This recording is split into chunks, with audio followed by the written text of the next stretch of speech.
NR tutorials RRB NTPC group డికి సంబంధించిన 100 days time table చూద్దాం. దాంట్లో భాగంగా ఈరోజు డే 7 షెడ్యూల్. మ్యాథమెటిక్స్ లో వచ్చేసి మీరు 30 టేబుల్స్ నేర్చుకోవాలి.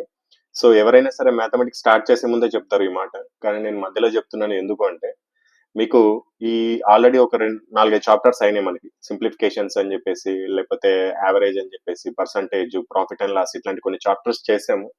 ఆ చాప్టర్స్ చేస్తున్నప్పుడు మీకు టైం సరిపోకపోవడానికి కారణం మీరు టేబుల్స్ అండ్ స్క్వేర్స్ క్యూబ్స్ లలో కొద్దిగా బ్యాక్ లాగ్ ఉండడం వల్లనే. సో కాబట్టి దాని వాల్యూ తెలవాలంటే మీకు మధ్యలో చెప్పాలని చెప్పేసి చెప్పాను. ఇప్పుడు మీరు బాగా దీనిపైన ఎక్కువ ఫోకస్ చేస్తారు.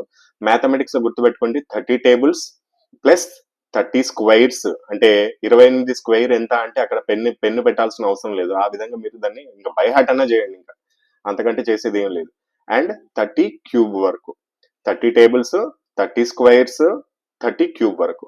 అండ్ రీజనింగ్ లో A to Z నెంబర్స్, అంటే ఏ నెంబర్ ఎంత 1, జెడ్ నెంబర్ ఎంత 26, ఆ విధంగా మీరు చెప్పేటట్టు ఉండాలి. ఈ నెంబర్ ఎంత 5 టక్కని చెప్పేటట్టు ఉండాలి.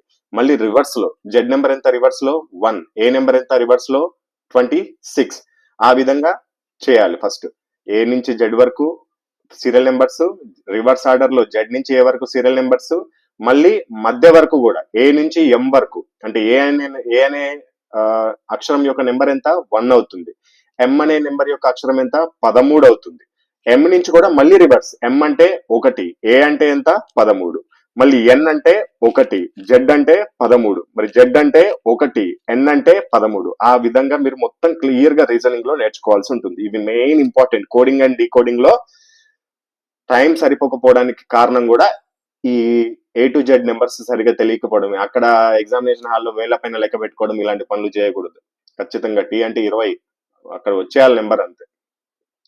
అండ్ జీకేలో ముఖ్యమైన తేదీలు అనే టాపిక్ చదువుకోండి ఎన్టీపీసీ వాళ్ళు. అండ్ గ్రూప్ డికి ప్రిపేర్ అయ్యే వాళ్ళ మ్యాథమెటిక్స్ లో కూడా సేమ్ 30 టేబుల్స్, 30 స్క్వేర్ వరకు అండ్ 30 క్యూబ్ వరకు. రీజనింగ్ కూడా A to Z నెంబర్స్ వరకు, మీరు A to Z అక్షరాల వరకు నెంబర్స్ తెలుసుకోవాలి. మళ్ళీ రివర్స్ ఆర్డర్ లో కూడా జెడ్ నుంచి ఏ వరకు, అదే విధంగా ఏ నుంచి ఎం వరకు, ఎం నుంచి ఏ వరకు, అదే విధంగా ఎన్ నుంచి జెడ్ వరకు, జెడ్ నుంచి ఎన్ వరకు కూడా మీరు ఏ అక్షరం యొక్క ఏ నెంబర్ ఏంటి అనేది మీకు తెలిసి ఉండాలి. ఇక సైన్స్ లో ఆవర్తన పట్టిక డే 6 లో కూడా చదువుకున్నాం, కానీ ఆవర్తన పట్టిక అనే చాప్టర్ కొద్దిగా పెద్దగా ఉంటుంది కాబట్టి రెండో రోజు కూడా మనం ఆవర్తన పట్టికకి కేటాయిస్తున్నాం. ఈ రోజు మొత్తం ఈ షెడ్యూల్ కంప్లీట్ చేయాలి. నెక్స్ట్ షెడ్యూల్ అనేది రేపు చూద్దాం.